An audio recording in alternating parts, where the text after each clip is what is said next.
Hello and welcome to the show. Today we're going to be talking about power supplies, DC power supplies in particular. Very handy if you don't already have a lab power supply on your bench, and very handy if you actually need to do some work in location. So the first power supply today, using two 9-volt batteries, probably end up looking something like this. Nice and easy to make. You just basically need a screwdriver and a bit of glue. And the second power supply will get a bit more advanced and we'll use an LM317T. Let's get into it.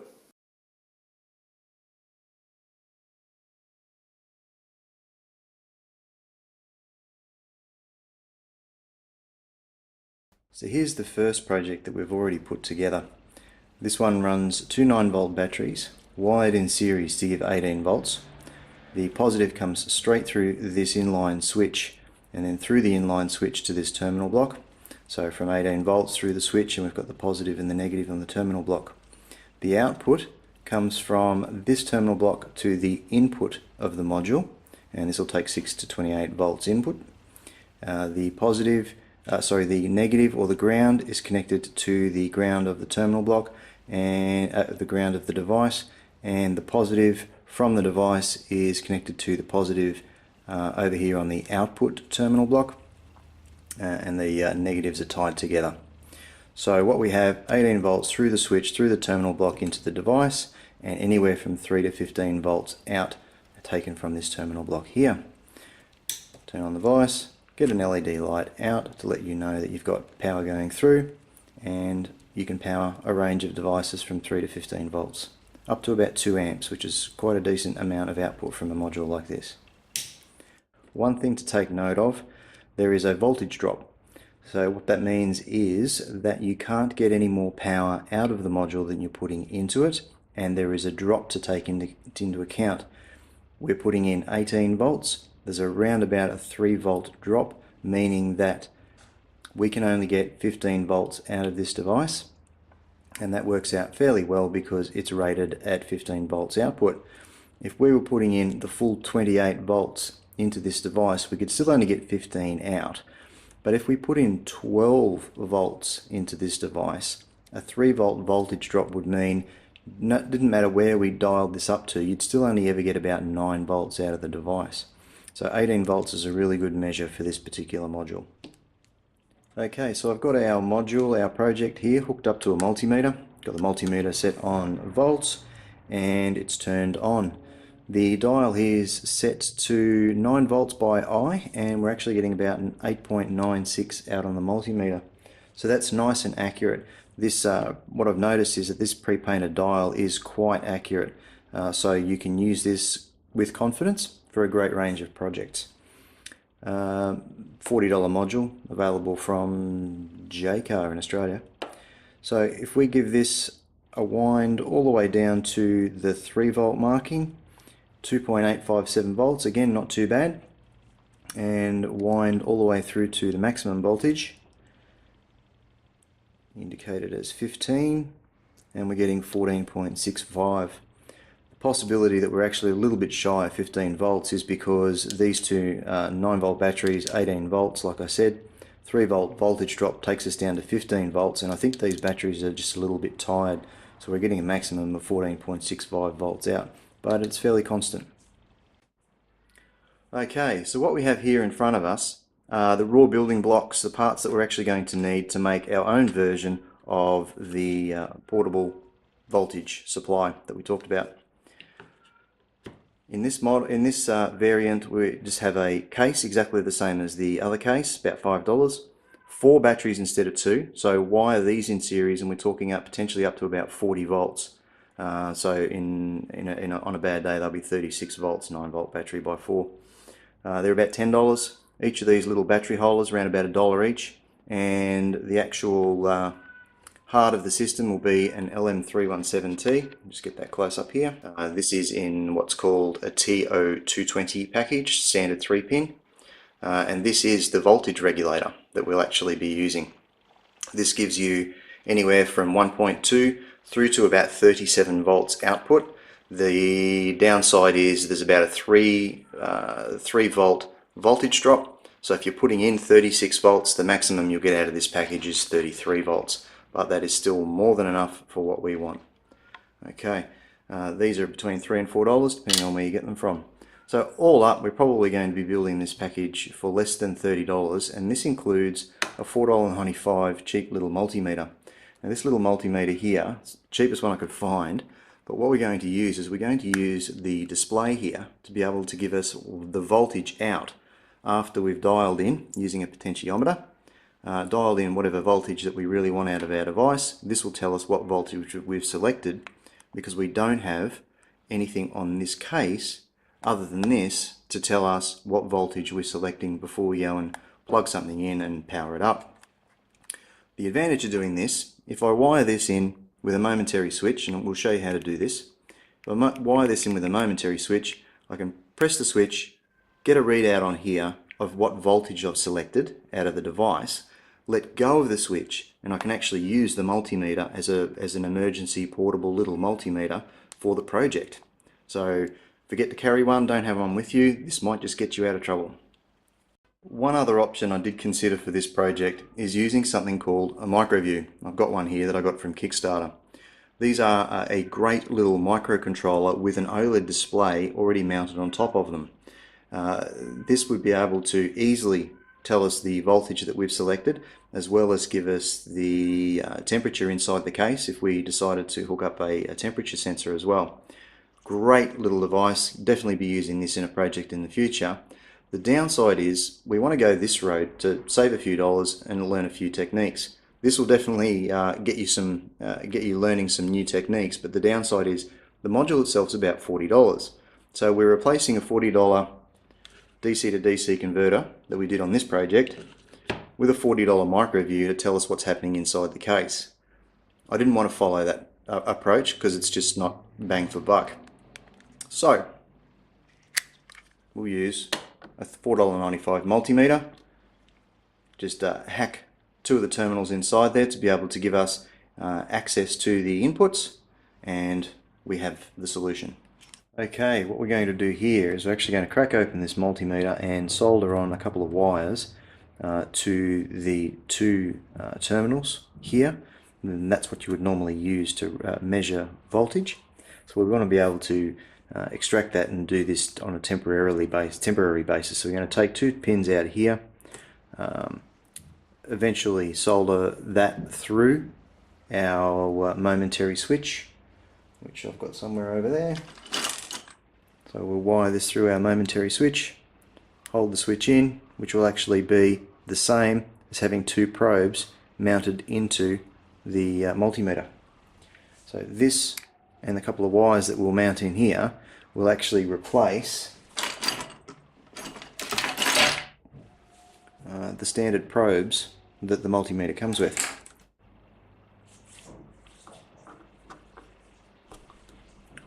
Hook it up like so. There we go. 9.2 volts. Don't know if you can see that. I'll just zoom in. There you go, 9.29 volts. So what we've got now is two basic pieces of wire, and I've already unscrewed the screws on the back holding this together. So we'll pop this open, and we've got a small piece of foam which simply insulates the battery. That just sits in there like that. It simply insulates the battery and the metal components from touching any of the actual circuit board in the back. And we can just hopefully just pop that out. Okay. Alright, set that aside.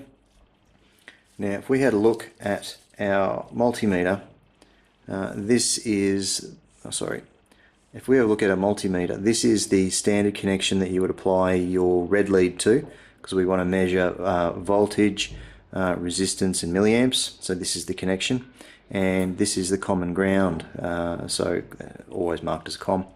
So we want the black lead to be going into this. So these are the two posts, these are the 2 points that we actually want to solder our pieces of wire onto to be able to give us a connection.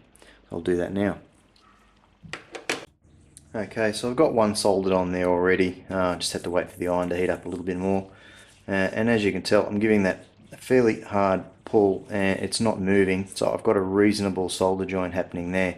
I can clean this up a little bit later and potentially even slide a piece of shrink tubing right through to the point here and then just shrink it up. So now I'll do this one here and we'll be on our way. Okay, I've soldered the second one on now, and it's really not the prettiest of soldering jobs. Had a bit of difficulty with that one too, but I do have fairly good connection there. And so what I'll do now is I'll actually put the multimeter back together before I apply a bit of heat shrink tubing on here and just test everything and make sure that we can actually get something working. Okay, we've reassembled our multimeter almost. Still haven't put the screws in because we need to make little slots for the wires there at the moment. But these two wires should actually be able to act as the probes that we were using before. I'll just strip the ends of these.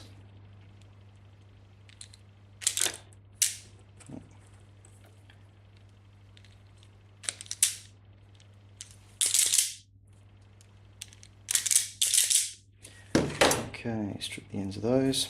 Now again we'll use our 9-volt battery as our test medium. So this white should act as the negative and the red should act as the positive. Turn the multimeter on, and as we can see it's showing 0 volts.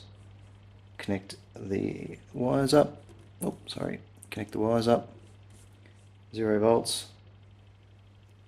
9.74 volts. Different battery. It's got a little bit more juice than the old one. So that approach, connecting those two up, will work. So from this point we wire those through a momentary switch. So when the switch is depressed, this circuit's actually connected. When the switch is released, and this isn't a clicky switch, it's a momentary switch, so it's only working when it's held in. So as we release it, there's no circuit flowing through there. This won't be going through to the 4 9-volt batteries that we'll have running in our box, producing 36 volts. So this won't be reading the 9-volt battery bank and telling us we've got 36 volts. This will be reading nothing whilst this switch is not depressed. That means that we can still plug probes in here and use it as a normal multimeter. So one thing we do need to do is just to make sure that we've got enough room inside our case for our project. This is the interior, so this will be the entire case as it's closed up, like that. And inside there will be our circuit, once we've made our circuit with the 317T, and 4 9-volt batteries. So they're going to take up the most amount of space. So with the 4 9-volt battery holders, each of the pins that are on these battery holders will be bent straight out, so they'll be fairly flush. Just do it now quickly. Okay, so if we bend out just one of these sets of pins, the battery holders will all sit in the case in this orientation. Alright, so I'm pretty much going to have 4 of those, and that is going to take up a fair bit of room inside the case, as you can probably tell. So that gives us a little bit of room down this side of the case for our circuitry, and because the case is fairly deep, this is actually going to go in here like that once I've made a cutout for it, and it takes up roughly that much in the depth, and I've measured it. There's just enough room here for the depth of the 9-volt battery holders and the 9-volt batteries themselves. So what I wouldn't mind doing from this point onwards is getting this mounted in the case now, and it needs to be in there fairly well, so I'm going to probably hit it with a whole heap of hot glue and just set it in the case like that. We'll see how that goes. We'll start making the cutout now. Okay, so there we have it. I've cut out the whole of the plastic case. Very well made plastic case too. This plastic is extremely thick. It's simply hot glued in around these top 2 edges. The wires are still exposed like that, and a little bit too much hot glue around the front here, but I really just wanted to make sure it wasn't going to go anywhere. And as you can see, we still have a functioning multimeter. Okay, on to the next part. Alright, so these are our 4 battery holders, and we'll quickly wire these up in series to be able to give us a 36 volt battery bank. Let's go ahead and do that now.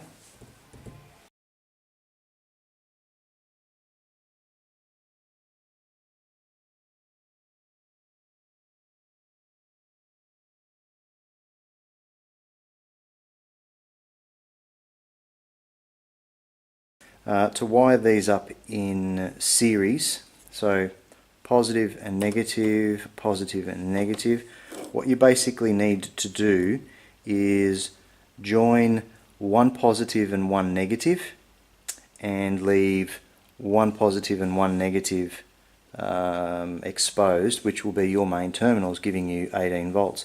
I'll just show you exactly what I mean here. So we've got a positive on this side and a positive on this side. So meaning this is the negative and this is the negative. I'm going to join these two just with a piece of wire and then put a multimeter on here to show you that that will give us 18 volts.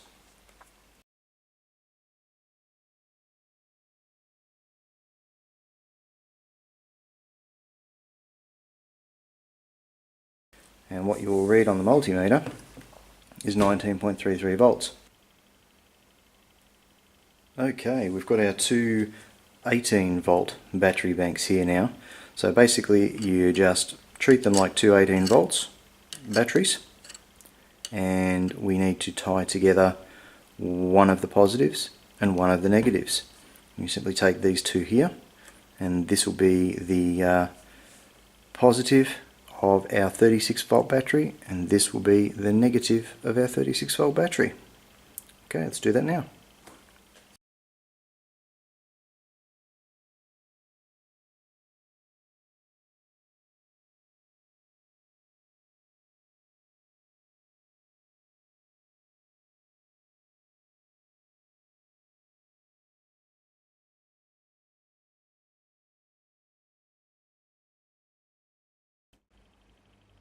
Okay, so there we go. We've put our 4 9 volt batteries together and given ourselves a 36 volt battery bank.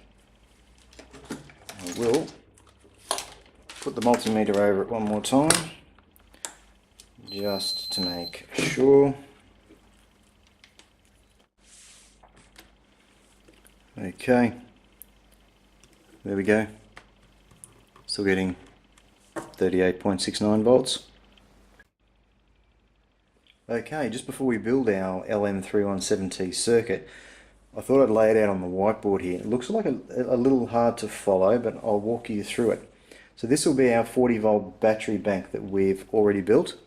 This will provide up to about 40 volts, but generically 36 volts into the circuit. The positive of the battery bank comes directly over to the voltage in pin of the LM317T.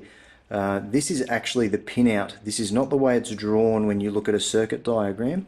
This is how the actual physical pinout of the LM317T works. So the voltage in pin is the far right pin when you're looking at the front of the packet, and the front of the actual integrated circuit, the front is where the writing is.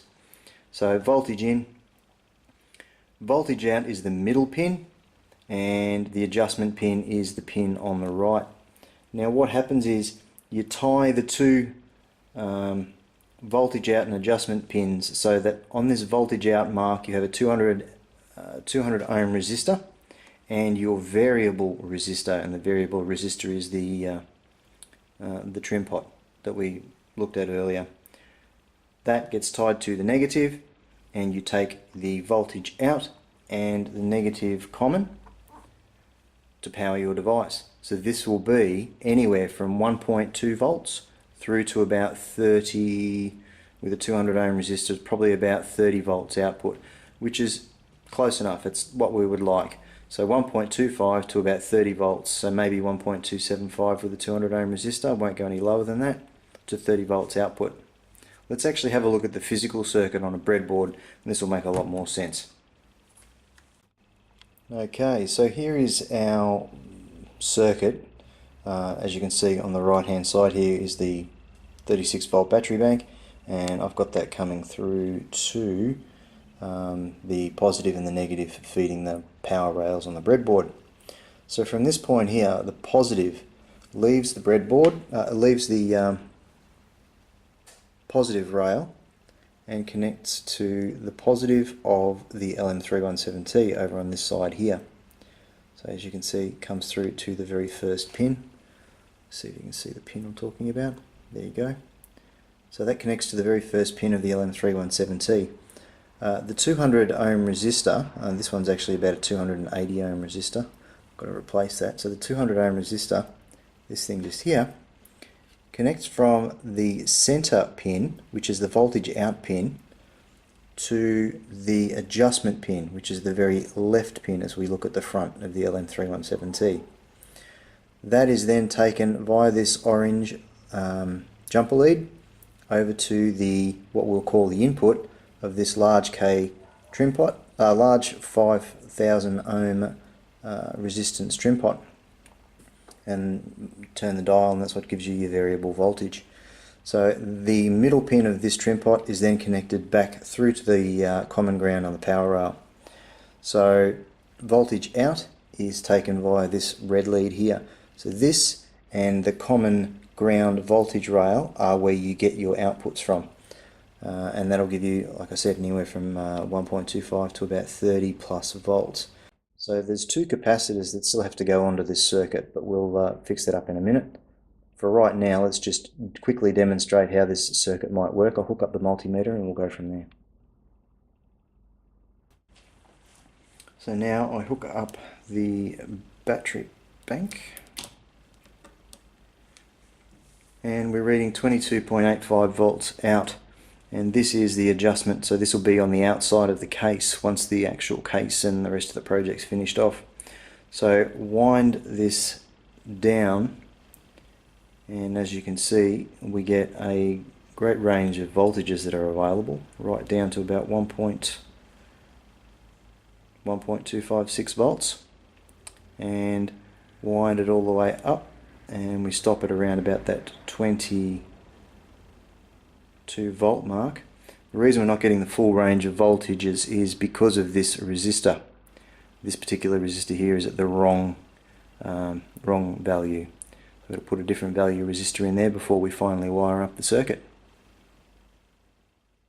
Okay, here's our circuit again. What I've actually done is hooked up the two capacitors that should be in the circuit, and I've got the negative of these little electrolytic capacitors going to ground, and one is connected to the voltage input, and the other one going from ground is connected to the voltage output. These are little 2.2 microfarad capacitors.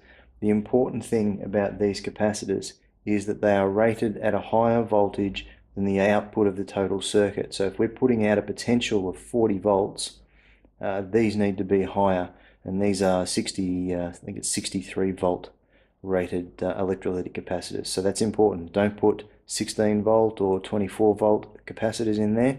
You can cook them, they can explode, catch fire, and so on. Okay, so I've just hooked up the multimeter to the circuit, powered it on, using the 40 volt power supply or 36 volt power supply that we've made. Now with the capacitors hooked up, and just to show, we still have 33 volt output. That's higher than before. What I've done is this particular resistor here was a 280 ohm resistor before. I've replaced that with a 170 ohm resistor. So we're getting a maximum of 33 volts out, and on the lower end of the scale all the way down to 1.266 volts. Perfect. Just before we keep going, I thought I'd show you two electrolytic capacitors and just show you exactly what I'm talking about. So this particular capacitor here, you can see that the pins are different length. Okay, see that there, the different length. The shorter one's the negative, and that's important with these because you have to put them, you have to observe polarity, you have to put them around the right way. Some capacitors, ceramic capacitors, they don't care which way you put them around, positive to negative or negative to positive, but these do. So the shorter leg is the negative. It's also got the stripe down the side to denote negative, and as you can see, I'll just zoom in quickly. Try and stay in focus. As you can see there, This one is 470 microfarads and it is a 16 volt rated electrolytic capacitor. We have a look at another one here. I've got another large one, and this one here is physically larger, also rated at 470 microfarads, but also at 25 volts.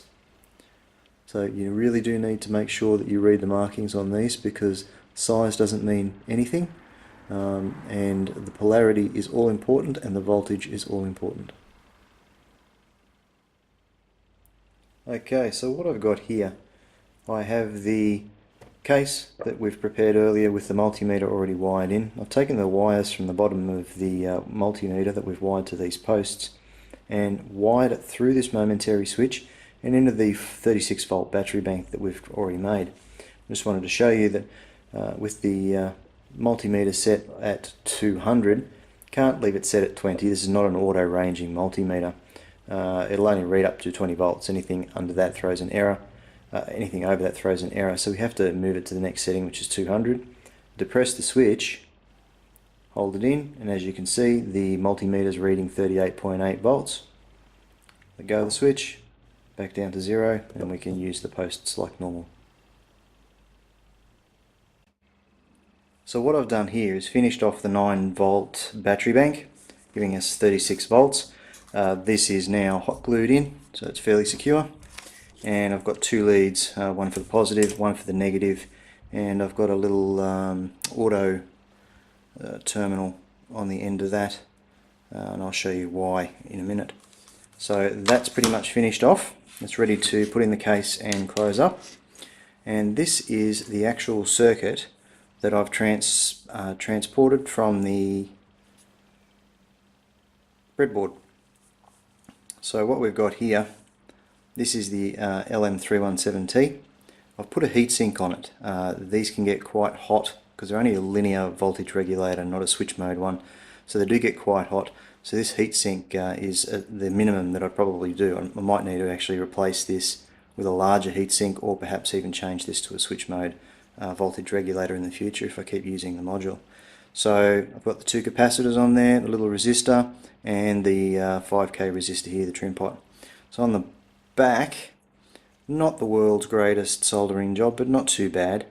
I've been able to use a lot of these runs on this proto board, which are really handy, especially when you want common ground or a common power rail. And the actual one running up this side here doesn't connect quite to the bottom here, but this one running up the side and across the top is the common ground.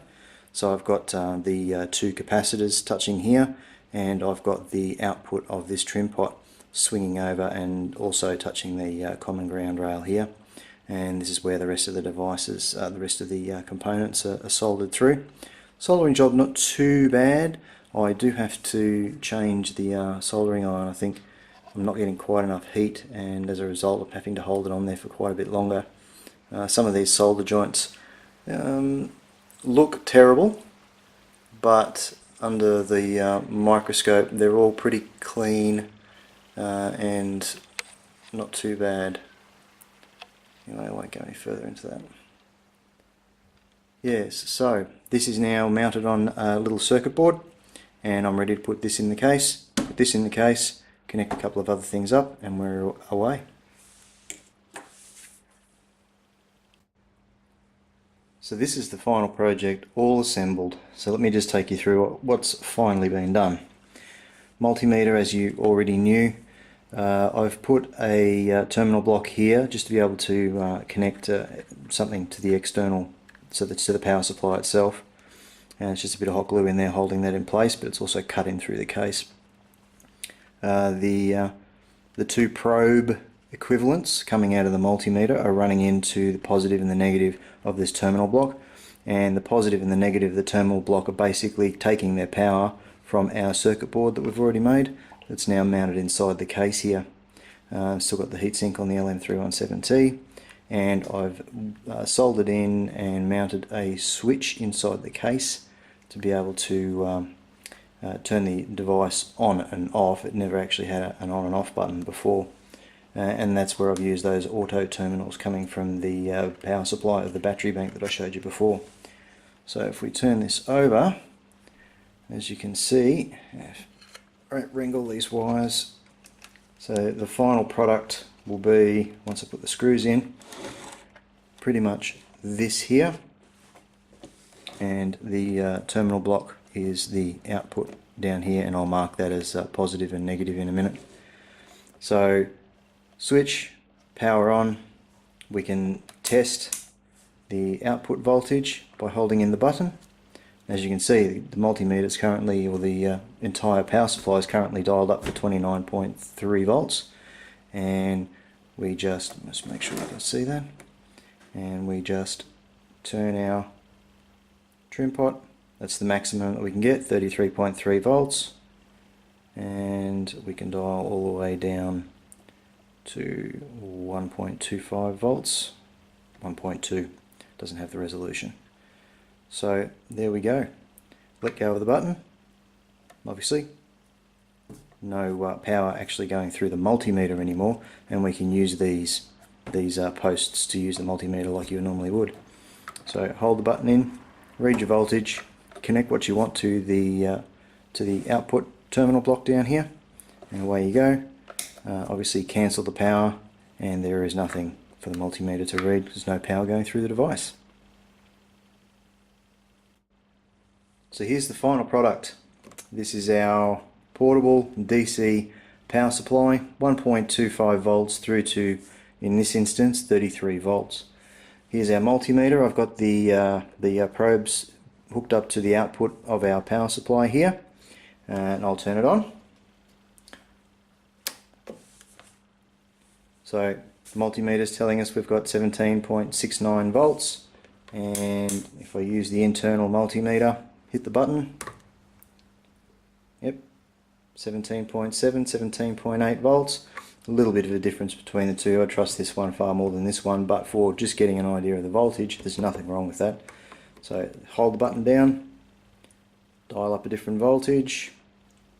We'll go for 25 volts, 25 volts, and 24.86 on the main multimeter. Power off the device. No power going through the multimeter, and nothing reading on the integrated multimeter. There we go. Well, there you go. Two DC to DC portable power supplies. Very different techniques in making both. One not too hard, $55, about 45 minutes to make. Another one probably the rest of the day, but you can make this for around $30–35. I hope you've enjoyed this video. If you do, subscribe, and if you've got any questions about what's gone on through today's episode, by all means let me know and I'll try and answer them in future shows. Thank you.